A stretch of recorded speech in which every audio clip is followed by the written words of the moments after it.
Hello बच्चों, board आबा YouTube channel में आप सभी का स्वागत है। तो आज देखिए हम आप लोग का जो भूगोल का पेपर है ज्योग्राफी का, उसका हम लोग सॉल्यूशन लेके आए हुए हैं। और आप लोग को मैं बता दूं कि आप लोग के सभी सेट के सॉल्यूशन हमको यहाँ पे करवाए जाएंगे। तो चैनल सब्सक्राइब कर लीजिएगा, अगर अभी तक नहीं किए तो सभी सेट का करवाया जाएगा इस चैनल पर, है ना। तो आप लोग सब्सक्राइब कर लीजिए और पीडीएफ भी आपको उपलब्ध कराया जाएगा ताकि मार्च में इधर से उधर आप छटपटाए नहीं। तो इसलिए मैं बोल रहा हूँ चैनल सब्सक्राइब कर लीजिए और हमारे टेलीग्राम ग्रुप से जुड़ जाएँ। टेलीग्राम ग्रुप का लिंक मैं बाद में बता दूंगा, लेकिन टेलीग्राम ग्रुप से सभी को जुड़ना मस्ट है और चैनल सब्सक्राइब कर लीजिएगा। वरना मैं बता रहा हूँ बाकियों को पिछले साल क्या हुआ, 1200 से 1500 बच्चों ने, मतलब बता दे रहा हूँ 3-4 हज़ार बच्चे हमारे टेलीग्राम ग्रुप में जुड़े थे पिछले साल, और उसमें से कम 1200-1500 को मुझे मैसेज भी प्राप्त हुआ था कि उन्होंने 75% से ज़्यादा मार्क्स लाया है। तो अगर आप भी जो चाहते हैं कि करें, तो मैं फिर से बोल रहा हूँ टेलीग्राम ग्रुप में जुड़ जाएं और चैनल सब्सक्राइब कर लें, क्योंकि यहाँ पे डिस्कशन ग्रुप भी होता है। ठीक है, तो सब्सक्राइब कर लीजिएगा। तो चलिए हम लोग 40-35 क्वेश्चन है सेट 1 में और सभी के सॉल्यूशन देख लेते हैं। ठीक है, और टेलीग्राम ग्रुप का लिंक मैं बता दूंगा। चलिए पहले वीडियो कंप्लीट कर लेते हैं। और वीडियो आप लोग पूरा देखा करें, वीडियो से ही समझ में आता है। जितना आप देखेंगे वीडियो समझ में आएगा, उसके बाद फिर उसको आप बाद में उससे प्रैक्टिस कर लेना पीडीएफ से। आगे देखिए फर्स्ट क्वेश्चन पहले क्या पूछ दिया है कि मानव भूगोल क्रियाशील मानव और अस्थायी पृथ्वी के परिवर्तनशील संबंधों का अध्ययन यह किसने कहा है। Human geography is the study of the changing relationships between the unresting man and unstable earth. ये किसका स्टेटमेंट है, ये किसने कहा है। तो ये फर्स्ट का आपका आंसर हो जाएगा कुमारी सैंपल ने। ठीक है, याद रखिएगा ये अमेरिकन ज्योग्राफर थी, अमेरिका से बिलोंग करती है, मतलब अमेरिका की भूगोलवेत्ता थी। ठीक है, अमेरिका से बिलोंग करती थी। और याद रखिएगा मानव भूगोल का जनक अगर पूछा जाए, है ना, ह्यूमन ज्योग्राफी का अगर आपको फादर पूछा जाए तो रेटजेल होगा। ठीक है, रेटजेल, याद रखिएगा रेटजेल होता है। ठीक है, रेटजेल। चलिए सेकेंड क्वेश्चन चलते हैं। वो पूछता है इसलिए बता देता है। ठीक है, निम्नलिखित में से कौन सा एक विरल जनसंख्या वाला क्षेत्र। तो याद रखिए विरल, विच of the following is not a sparsely populated area. एक विरल क्षेत्र नहीं है पूछ रहा है, तो ये याद रखिएगा स्पार्सली जो पॉपुलेटेड एरिया होता है, और एक होता है डेंस्ड वाला जो एरिया होता है, सघन जिसको बोलते हैं। वहाँ पे जैसे कि मुंबई हो गया, तो मुंबई सिटी आप लोगों को पता है, आप जाओगे तो एकदम भीड़ नजर आएगा, तो उसको बोलेंगे डेंस्ड पॉपुलेशन, सघन। लेकिन वही अगर आप जाओगे थोड़ा सा जहाँ पे थोड़ा सा मतलब कि मरुस्थलीय इलाके जाओगे, तो वहाँ पे बालू होने के कारण वहाँ पे ज़्यादा जनसंख्या नहीं रह पाता, इसलिए इसको बोलते हैं विरल या स्पार्सली पॉपुलेटेड। तो यहाँ पूछ रहे हैं इनमें से कौन विरल जनसंख्या वाला क्षेत्र नहीं है, मतलब बाकी सब भी विरल जनसंख्या वाला क्षेत्र होगा। तो यहाँ देख लीजिए दक्षिण पूर्वी एशिया जो है ये आपका विरल जनसंख्या वाला क्षेत्र, मतलब कि स्पार्सली पॉपुलेटेड एरिया नहीं है। याद रखिएगा, क्योंकि ये बहुत ही डेंस्ड एरिया है। यहाँ पे आपको मतलब कि जो हाईली पॉपुलेटेड है, जो कंट्री है, जो बहुत ज़्यादा जनसंख्या वाले देश है, वो यहाँ पे रहते हैं। बाकी जगह ध्रुवीय प्रदेश में आपको ऐसे ही पता होगा बर्फ होता है, वहाँ पे ज़्यादा लोग नहीं वास करते, यहाँ बर्फ के कारण नहीं हो पाते। भूमध्य सागरीय प्रदेश में बहुत ज़्यादा गर्म हो जाता है, जिसके कारण वहाँ पे भी कम लोग रहते हैं। लेकिन ये वाला एरिया जो है ये आपका कम गर्म और कम मतलब कि हल्का गर्म वाला प्रदेश वाला है, बहुत कम गर्म वाला। तो यहाँ पे क्या होता है कि ज़्यादा लोग मतलब कि क्या करते हैं, पोलर रीजन और ऐसे भी याद रखिएगा मेडिटेरेनियन सी में ज़्यादा लोग नहीं रह पाते। लेकिन ये वाला जो इलाका है यहाँ पे पूरे लोग रहते हैं। थोड़ा सा आप डेफिनेशन समझिएगा, यहीं पे इंडिया भी पड़ता है, चाइना भी पड़ता है, तो ये सभी क्या है, हाईली पॉपुलेटेड एरिया है। ठीक है, आप लोग समझ रहे होंगे मैं क्या बोलना चाह रहा हूँ। आगे देखिए प्रतिकर्ष अपकर्ष कारक उत्तरदायी है, push and pull factor is responsible पूछ रहा है।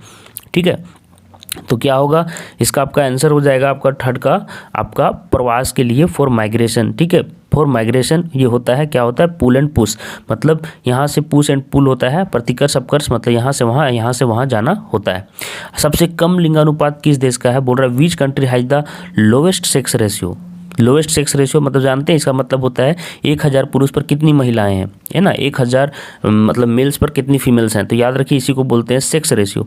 तो याद रखिए सबसे कम जो है वो है यूएई का, दुबई इसको बोलते हैं आप लोग, संयुक्त अरब अमीरात का है, बहुत कम है यहाँ पे। ठीक है, बहुत कम यहाँ पे मतलब कि फीमेल्स हैं। ठीक है, याद रखिएगा सबसे कम वाला ये जगह है, यहाँ का कितना है 444 फीमेल्स हैं 1000 मतलब कि मेल्स के ऊपर। और सबसे अधिक वाला भी याद रखिएगा, सबसे अधिक वाला लाटविया यहीं पे दिया हुआ है, ये सबसे अधिक लिंगानुपात वाला कंट्री है, यहाँ सबसे अधिक फीमेल्स रहती हैं 1000 पुरुषों के ऊपर। आगे देखिए पूछ रहा है कि मानव विकास की अवधारणा निम्न में से किस विद्वान की देन है। बोल रहा है कि the concept of human development is the contribution of which of the following scholars. ठीक है, तो मानव विकास की अवधारणा निम्न में से किसका देन है, तो हो जाएगा डॉक्टर महबूब उल हक। ठीक है, ये पाकिस्तान से है, डॉक्टर महबूब उल हक आपका इसका आंसर हो जाएगा। ठीक है, चलिए अब और आगे देखते हैं। 6 नंबर में देखिए पूछ रहे हैं निम्न में से कौन सा रोपण कृषि नहीं है। तो देखिए आपको बताया था मैंने पहले भी, रोपण कृषि क्या होता है। रोपण कृषि जैसे कि हो गया गन्ना, ठीक है, जो बड़े एक जगह में एक ही जैसा फसल बड़े क्षेत्र में उगाया जाता है। चाय का बागान सुने होंगे, केला। तो ये सब क्या होता है, ये सब बड़े से बागान में साफ करके एक बार में रुपाई की जाती है और एक बार साथ कटाई की जाती है, उसको रोपण कृषि कहते हैं, है ना। तो विच of the following is not a plantation agriculture, ठीक है। तो क्या हो जाएगा आपका, देखिए 6 का आपका ऑप्शन नंबर सी सही हो जाएगा, गेहूं। बाकी कॉफ़ी, गन्ना और रबड़ आपको मैंने बता दिया कि रोपण कृषि मतलब कि प्लांटेशन एग्रीकल्चर के अंदर आता है। निम्न में से किस में उच्चतम साक्षरता दर है, तो ठीक है, which of the following has the best literacy rate. Literacy rate मतलब कि कितने लोग वहाँ पढ़े हुए हैं प्रति 100 आदमी में, पर 100 पीपल्स में, पर 100 मतलब कि लोग में कितने लोग पढ़े हुए हैं। तो यहाँ पे देखिए सबसे ज़्यादा जो स्टेट अगर पूछेगा, राज्य पूछता स्टेट राज्य, तो स्टेट राज्य कौन सा है, केरला। सभी को आपको पता है कि केरल सबसे ज़्यादा है, केरल। लेकिन यहाँ पे पूछ रहा है कि क्या आपका होना चाहिए, यहाँ पे पूछ रहा है यूनियन, है ना, मतलब कि केंद्र शासित प्रदेश, केंद्र शासित प्रदेश, ठीक है, केंद्र शासित प्रदेश। तो यूनियन टेरिटरी में याद रखिएगा, यूनियन टेरिटरी में लक्षद्वीप है, मतलब कि केंद्र शासित प्रदेश में, ठीक है, याद रखिएगा। अब देखिए नेक्स्ट क्वेश्चन पूछ रहा है कि सन 2011 की जनसंख्या के अनुसार भारत की जनसंख्या कितनी है। What is the population of India according to 2011 census. तो क्या होता है, याद रखिए कि इसका यहाँ पे 2011 का बात कर रहा है, 2021 का अभी तक नहीं हो पाया है। आप लोग को पता होगा कोविड के कारण ये वाला नहीं हो पाया, लेकिन आपको 2001 का भी पूछा था पिछले बार, मैं इसलिए बता रहा हूँ कि दोनों का याद रखिएगा। 2011 का क्या होता है मैं पहले ये बता देता हूँ। 2011 का आपका होगा, आपका 2011 का आपका हो जाएगा ये वाला 121 करोड़, याद रखिएगा 121 करोड़ आपका 2011 के अनुसार है। और 2001 के अनुसार अगर पूछेगा तो याद रखिएगा 102 करोड़ है, ठीक है। ये वाला क्वेश्चन भी आया था, तो याद रखिएगा दोनों डाटा, ठीक है। चलिए अब देखिए 9th नंबर क्वेश्चन में पूछ रहे हैं नई औद्योगिक नीति की घोषणा कब की गई। तो नई औद्योगिक नीति when was the new industrial policy announced. तो 9 का आपका ऑप्शन नंबर हो जाएगा 1991 में, ठीक है। इसी में आपको क्या हुआ कि इंडस्ट्रियल पॉलिसी अनाउंस्ड किया गया, जिसके कारण फिर डेवलपमेंट ज़्यादा होने पाए, ठीक है। LPG इसी में हो पाया था, लिबरलाइजेशन, प्राइवेटाइजेशन और ग्लोबलाइजेशन जो मतलब नीति अपनाई गई थी, इसी में अपनाई गई थी। निम्न में से कौन सा नदी के तट पर अवस्थित नहीं है। तो याद रखिए विच of the following is not located on the bank of river. Bank of river मतलब नदी के किनारे जो शहर बसता है ना, उसी को बोलते हैं कि उसके बैंक पर बसा हुआ है, उसके किनारे पर बसा हुआ है। जैसे कि यहाँ पे पूछ रहा है नहीं वाला क्वेश्चन है, देख लीजिए आप लोग, यहाँ पे नहीं जो है वो बताना है। तो कोलकाता सिटी आप लोग को पता हो कि गंगा नदी, जिसको बाद में हुगली भी बोलते हैं, हुगली नदी के किनारे है आपका गंगा, ये कोलकाता। और ये जो आगरा वाला है एरिया, ये आपको पता होगा यमुना नदी के किनारे है, ताजमहल वाला एरिया जानते होंगे। और अयोध्या अगर है पूछता है, अयोध्या याद रखिएगा, अयोध्या आपका सरयू नदी के किनारे है। वही पटना आपको पता होगा कि गंगा नदी के किनारे है, जहाँ पे लोग पूजा करने जाते हैं, ठीक है। आगे देखिए भोपाल, भोपाल ये किसी नदी के किनारे स्थित नहीं है, तो यही आपका आंसर सही हो जाएगा। 10th का सी ऑप्शन आप लोग का बिल्कुल करेक्ट हो जाएगा। आगे देखिए कि शुष्क कृषि में निम्न में से कौन सी फसलें नहीं बोई जाती। शुष्क कृषि मतलब जहाँ कम वर्षा हो वहाँ पे कौन सी फसल नहीं बोई जाती है। तो याद रखिएगा कि शुष्क कृषि में 75 सेंटीमीटर से भी कम वर्षा होता है, ठीक है। तो कम वर्षा वाला क्षेत्र है, तो यहाँ पे कौन सी कृषि नहीं की जाती है। तो याद रखिएगा गन्ना यहाँ पे नहीं किया जाता है। आपका डी ऑप्शन आपका बिल्कुल करेक्ट हो जाएगा, ठीक है। आगे देखिए पूछ रहा है कि भारत में नदी द्रोणी में उपभोग योग्य, उपभोग मतलब कंजम्पशन मतलब पीने योग्य जल की सर्वाधिक निम्न में से किसमें सर्वाधिक है। Which of the following has the maximum consumption water in the river basin in India. तो याद रखिए इसका आंसर हो जाएगा सी, गोदावरी। क्या हो जाएगा 12 का सी हो जाएगा, गोदावरी। आगे देखिए पूछ रहा है कि हीराकुंड, आप लोगों को मैं बता दूं इसमें क्वेश्चन 2-3 तरीके से बनते हैं। हो सकता है ड्रेनेज सिस्टम पूछे कि सबसे ज़्यादा पानी कहाँ पे है, ठीक है, तो वो अलग आंसर है। लेकिन यहाँ पे पीने योग्य पानी पूछ रहा है, कंजम्पशन वाटर, ठीक है। आगे देखिए हीराकुंड डैम किस नदी पर बनाई गई है। तो पूछ रहा है Hirakud dam is built on which river. तो हीराकुंड डैम आप याद रखिए भारत का सबसे बड़ा डैम भी है, तो ये उड़ीसा में ही स्थित है, ठीक है। क्या है, उड़ीसा में स्थित है। और कौन सी नदी पे है, तो महानदी के ऊपर इसे स्थित है। तो महानदी हो जाएगा इसका आंसर आपका, ठीक है। आगे देखिए वर्ष 2011 के अनुसार 50 लाख से अधिक जनसंख्या वाला नगर निम्न में से कौन सा है। तो बोल रहा है which of the following is the city with a population of more than 50 lakh as per the year 2011। 50 lakh से ज़्यादा जनसंख्या आपको किस में है। तो याद रखिएगा पुणे में है, ठीक है। तो आपको 14 का आपका ऑप्शन नंबर ए आपका करेक्ट हो जाएगा, पुणे। आगे देखिए पूछ रहा है कि चलवासी पशुचारण करने वाली जनजाति कौन सी। Which are the nomadic herding tribal. पशु चलवासी है, नोमैडिक, नोमैडिक मतलब होता है घूमना फिरने वाला आदमी, जिधर से उधर घूमते फिरते चले, ठीक है। जैसे आप देखे होंगे कि क्या होगा, पशुचारण जब एक जगह का घास खत्म हो जाता है, खा पी के जंतु कम कर देते हैं, तो दूसरे एरिया में वो चले जाते हैं और फिर वहाँ पे जो घास होता है, जो भाई मतलब कि आपका प्लांट्स है, वो खाने के लिए अच्छा हो जाता है उसके जो भी जानवर हैं। तो इसलिए आपको चलवासी पशुचारण करने वाली जनजाति कौन सी है ये पूछा है यहाँ पे। तो 15 का आपका ऑप्शन नंबर हो जाएगा बी, मसाई। ठीक है, याद रखिएगा। चलिए आगे चलते हैं। विश्व में सर्वाधिक जनसंख्या केंद्रित है, largest population concentration in the world.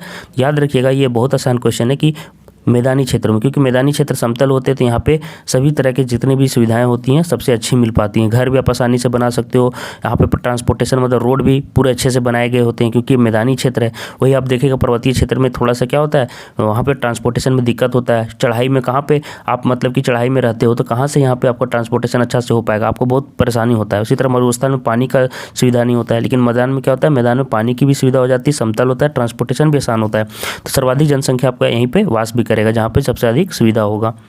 आगे देखिए कि निम्नलिखित में से किसने संयुक्त अरब अमीरात के लिंग अनुपात को निम्न किया है। Which of the following has reduced the sex ratio of United Arab अमीरात। बोलता है कि संयुक्त राज्य अमेरिका जो है यूनाइटेड अरब अमीरात, उसका वहाँ का जो लिंग अनुपात अभी बताया ना कि 444 फीमेल्स हैं वहाँ पे मात्र 1000 पुरुषों पर। तो ये किस कारण से हो गया, तो इसका रीजन आपको हो जाएगा 17 का ए ऑप्शन आपका बिल्कुल करेक्ट हो जाएगा कि पुरुष कार्यशील जनसंख्या का चयनित प्रवास मतलब selected migration of male working population. ठीक है, सेलेक्टेड माइग्रेशन हुआ है सिर्फ मेल का। आगे देखिए, निम्नलिखित में से कौन सा देश उच्च मानव विकास वाला है। Which of the following country has high human development. तो अभी आप लोग जो करंट अफेयर्स पढ़ते हैं बहुत को जानते होंगे, 2021-22 में हो गया है स्विट्जरलैंड। ठीक है, स्विट्जरलैंड हो गया है स्विट्जरलैंड। लेकिन याद रखिएगा स्विट्जरलैंड आपका 2021 से, लेकिन ये पुराना वाला से आपका क्वेश्चन किया गया तो नॉर्वे इसका आंसर हो जाएगा। अगर आपके एग्जाम में आएगा तो आप नॉर्वे ही मारिएगा, अगर स्विट्जरलैंड ऑप्शन में दिखता है तभी टिक कीजिएगा। ठीक है, चलिए 19 नंबर में आते हैं कि निम्न प्रदेशों में से किस में विस्तृत वाणिज्य अनाज कृषि नहीं की जाती है। Win which of the following countries extensive grain cultivation is not done. तो आपका हो जाएगा 19 का ऑप्शन नंबर आपका हो जाएगा डी, अमेजन क्षेत्र। अमेजन रीजन कहाँ पे है, आपका ब्राज़ील में है। आप पता जानिएगा कि ज़्यादा से ज़्यादा प्राणी जितने भी मतलब कि बायोडाइवर्सिटी में पाए जाते हैं स्पीसीज, बायोडाइवर्सिटी मतलब जैव विविधता में जितने भी अधिक से अधिक प्रजाति या स्पीसीज पाई जाती हैं वो लगभग अमेजन रीजन में सबसे ज़्यादा पाई जाती है, सबसे ज़्यादा अमेजन रीजन में पाई जाती हैं। ठीक है, याद रखिएगा। चलिए आगे देखिए, भारत में प्रति वर्ग किलोमीटर जनसंख्या घनत्व पूछ रहा है कि 2011 के अनुसार कितना है। तो जनसंख्या घनत्व क्या होता है मैं समझा दे रहा हूँ कि जैसे 1 किलोमीटर की लंबाई, 1 किलोमीटर का लेंथ होना चाहिए और 1 किलोमीटर का विड्थ होना चाहिए। ठीक है, और मतलब पूरा ऑन एवरेज पूरे इंडिया में, और इसके अंदर इस एरिया के अंदर जो बना इसके अंदर जितने लोग रहेंगे, जितना पॉपुलेशन इसके अंदर रहेगा, ठीक है, जितना लोग रहेंगे यहाँ पे वही उसका हो जाएगा पर किलोमीटर स्क्वायर में जनसंख्या घनत्व। याद रखिएगा। ठीक है, तो यही पूछ रहा है प्रति वर्ग किलोमीटर जनसंख्या घनत्व 2011 के अनुसार कितना है। तो याद रखिएगा 20 का आंसर हो जाएगा आपका 382, 382 लोग यहाँ पे हैं। और आपको मैं बता दूं कि पहले कितने तो 2001 में ये भी पूछ लेगा अगर तो याद रखिएगा 324। तो देख रहे हैं पॉपुलेशन कितना तेज़ी से बढ़ा है। अब ये 382 इसका कहने का मतलब ये नहीं कि सभी के जगह नहीं है आपका जनसंख्या घनत्व है। मुंबई सिटी में देखोगे तो ये 1000 क्रॉस कर जाएगा क्योंकि वहाँ पे बहुत ज़्यादा मतलब कि डेंस्ड पॉपुलेशन रहता है, 11,000 12,000 लोग रहते हैं पर किलोमीटर स्क्वायर में। ठीक है, चलिए निम्न में से कौन सा कारक प्रवास का आकर्षण या अनुकूल कारक है। Which of the following factors is an pull or favourable factor for migration. यहाँ पे फेवरेबल पूछा है तो क्या हो जाएगा, चलिए तो 21 का आपका हो जाएगा रोजगार के अवसर, एम्प्लॉयमेंट अपॉर्चुनिटीज। बाकी जब पॉलिटिकल अनस्टेबिलिटी रहेगा तो दूर ऐसे भी लोग भागेंगे। अनअवेलेबिलिटी ऑफ वाटर रहेगा, जल की अनुपलब्धता रहेगी तो वहाँ से भी दूर भागेंगे लोग क्योंकि पीने का पानी नहीं मिलेगा। महामारी पेंडेमिक होगा तो भी लोग वहाँ से दूर भागेंगे। ठीक है, लेकिन रोजगार अगर अच्छा मिलेगा तो लोग वहाँ पे जाएंगे, तो ये आपका पॉजिटिव है, तो यही ना होगा, इसीलिए ना जाएंगे लोग। आगे देखिए, मानव विकास सूचकांक 2016 के संदर्भ में विश्व के देशों में भारत के निम्नलिखित में से कौन सा स्थान था। बोलता है which of the following was the rank of India among the countries of the world in term of human development index 2016। 2016 में जो मानव विकास सूचकांक हुआ उसमें भारत का कौन सा स्थान था। तो याद रखिए 2016 का बात किया गया तो 2131 हो जाएगा, अभी फिलहाल में 132 हो गया है। तो ये याद रखिएगा 22 का आपका आंसर हो जाएगा सी 22 का। ठीक है, आगे देखिए, नदियों की डेल्टाओं के सहारे अधिवास किस प्रतिरूप के होते हैं। The deltas of the river are in the pattern of settlement along विदेयर। क्या हो जाएगा 23 का आंसर आपका हो जाएगा सी, पंखा प्रतिरूप मतलब फैन पैटर्न। तो नदियों के जो डेल्टाओं के सहारे जो अधिवास होता है वो किस प्रतिरूप में होता है, फैन पैटर्न में होता है। आगे देखिए, आर्द्र कृषि में कितनी वार्षिक वर्षा आवश्यक है। तो अभी मैंने आपको बताया था शुष्क में 50-75 सेंटीमीटर से कम होता है, लेकिन आर्द्र में आप याद रखिएगा बोल रहा है how much annual rainfall is required in wetland agriculture. तो वेटलैंड एग्रीकल्चर आर्द्र कृषि में 75 सेंटीमीटर से अधिक होता है। तो याद रखिए 24 का आपका ऑप्शन हो जाएगा सी ऑप्शन, मतलब 25 सेंटीमीटर से अधिक, मोर देन 25 सेंटीमीटर। आगे देखिए, पूछ रहा है कि निम्नलिखित नदियों में से किस नदी में सर्वाधिक पुनः पूर्ति योग्य भौम जल संसाधन है? पुनः पूर्ति योग्य मतलब समझ रहे, फिर से जल वहाँ पे आ जाए, फिर से जल वहाँ पे वापस अपना जो पुराना वाला जो सिचुएशन था उसमें आ जाए। Which of the following river has the most replenishable ground water resources, ठीक है। तो यहाँ देखिए रिप्लेनिशेबल या पुनः पूर्ति योग्य मतलब होता है कि जैसे यहाँ पे जल का स्तर है और जल का स्तर अगर कम भी हो जाता है तो बाद में तुरंत जो वाटर लेयर है वो अपना रिकवर कर लेता है और आ जाता है। तो ये आपका 25 का आंसर हो जाएगा गंगा। गंगा है कि ऐसा है जो सबसे अधिक सर्वाधिक पुनः पूर्ति योग्य भौम जल संसाधन है। तो गंगा नदी आप देख रहे हैं कितना खास है। चलिए, हरित क्रांति शब्द का प्रयोग सर्वप्रथम किस विद्वान ने किया? तो विच स्कॉलर हैज़ मतलब विच scholar first use the term green revolution? तो ग्रीन रेवोल्यूशन याद रखिए किसने दिया था, तो ये भी आपको पूछ लेता है। तो याद रखिएगा नॉर्मन बोरलॉग, याद रखिएगा नॉर्मन पूछ लेता है तो ये लिख ही लीजिएगा नॉर्मन बोरलॉग, नॉर्मन बोरलॉग, ठीक है। ये क्वेश्चन आएगा तो याद रखिएगा। भारत में कौन थे? तो ये पूरे वर्ल्ड के हैं, याद रखिए, ठीक है। हरित क्रांति के जनक जिसको बोलते हैं कि ग्रीन रेवोल्यूशन जिसने दिया नॉर्मन बोरलॉग। और इंडिया में याद रखिएगा, इंडिया में हो गया सी सुब्रमण्यम। क्या होते हैं? सी सुब्रमण्यम, सुब्रमण्यम, ठीक है, लिख लीजिएगा सी सुब्रमण्यम इसको बोलते हैं। और यहाँ पे जो टर्म बोल रहा है वो टर्म किसने यूज किया? ग्रीन रेवोल्यूशन मतलब ग्रीन रेवोल्यूशन सबसे पहले यूज किसने किया बोलने के लिए? ये सब तो लाए थे, जिसका मैंने नाम बताया वो लाए थे। लिखते हैं यहाँ, इसका आंसर हो जाएगा आपका 26 का सी, डॉक्टर विलियम गॉड। तो याद रखिएगा सबसे पहले यूज किसने किया था बोलना, तो डॉक्टर विलियम गॉड ने, लेकिन जनक भी मैंने आपको बता दिया है, ठीक है। अब चलिए नेक्स्ट क्वेश्चन की तरफ बढ़ते हैं। आपको नेक्स्ट क्वेश्चन देखिए आपका 27 में पूछ रहा है कि भारतीय जनगणना इतिहास में किस वर्ष को ग्रेट डिवाइड की संज्ञा दी गई है? In the Indian census history which year has been termed as the great divide? तो याद रखिएगा कि टर्म्ड ग्रेट डिवाइड या भारतीय जनगणना इतिहास में ग्रेट डिवाइड की संज्ञा कब दिया गया? तो 27 में हो जाएगा 1921। इस साल क्या हुआ था कि जनसंख्या बढ़ता है और हमेशा हर डिकेड में बढ़ता है, लेकिन यहाँ पे घट गया था, ठीक है। तो याद रखिएगा। चलिए नेक्स्ट क्वेश्चन में चलते हैं। 28 नंबर देखिए क्या पूछ रहा है, भारत में स्थानांतरित कृषि को क्या कहा जाता है? तो याद रखिएगा कि भारत में what is shifting agriculture called in India? India में क्या कहा जाता है? तो याद रखिएगा झूम कहा जाता है, ठीक है। बाकी ये दूसरे कंट्री में बोला जाता है, ठीक है। याद रखिएगा, आप अगर जरूरत है तो ये सब भी आप खोज के देख सकते हैं कि ये किस किस देश में बोला जाता है। दो देशों के मध्य व्यापार कहलाता है, बोलता है the trade between two countries is called, trade between two countries is called क्या कहलाता है? तो 29 का ऑप्शन अब हो जाएगा अंतर्राष्ट्रीय व्यापार मतलब इनलैंड ट्रेड हो जाएगा, ठीक है। आगे देखिए 30 में क्वेश्चन में क्या पूछ रहा है कि कोच्चि पत्तन अवस्थित है, कोच्चि पोर्ट और पटन इज लोकेटेड, कहाँ लोकेटेड? तो 30 का आपका आंसर हो जाएगा केरला में। याद रखिए कि केरल में आपका है कोच्चि पोर्ट, कोच्चि जो शहर है वो केरल में ही बसा हुआ है, आप लोग पता होगा, ठीक है। आगे देखिए विश्व का व्यस्तम समुद्री मार्ग कौन सा है? विच इज़ द बिजिएस्ट, है ना, सी रूट इन द वर्ल्ड? तो 31 का आपका आंसर सी हो जाएगा, उत्तरी अटलांटिक महासागरीय मार्ग, नॉर्थ अटलांटिक ओशियन रूट सबसे बिजी है। आगे देखिए पनामा नहर जोड़ती है, पनामा कैनल कनेक्ट्स, किसको कनेक्ट करती है? देखिए पनामा नहर, तो आपका हो जाएगा 32 का क्या हो जाएगा? याद रखिएगा कि प्रशांत महासागर एवं अटलांटिक महासागर, Pacific ocean and Atlantic ocean, आपका बी ऑप्शन बिल्कुल करेक्ट हो जाएगा। आगे देखिए 33 में पूछ रहा है कि ट्रांस साइबेरियन रेल मार्ग किस देश से संबंधित है? In which country is the trans Siberian railway located? याद रखिए विश्व का सबसे लंबा रेल मार्ग है, सबसे लंबा रेलवे ट्रैक है। तो ये आपका क्या हो जाएगा? 33 का आपका ऑप्शन नंबर सी सही हो जाएगा, रसिया मतलब रूस।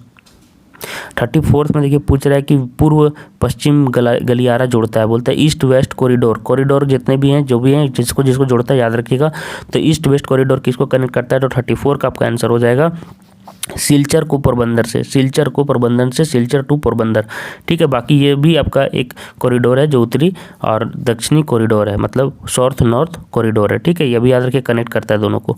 मुंबई में सबसे पहला सूती वस्त्र कारखाना स्थापित किया गया क्योंकि बोलता है कि the first cotton textile factory was established in Mumbai because, तो क्यों किया गया? तो 35 का ऑप्शन नंबर आपका देखिए क्या होगा, मुंबई जो पोर्ट है, पतन है।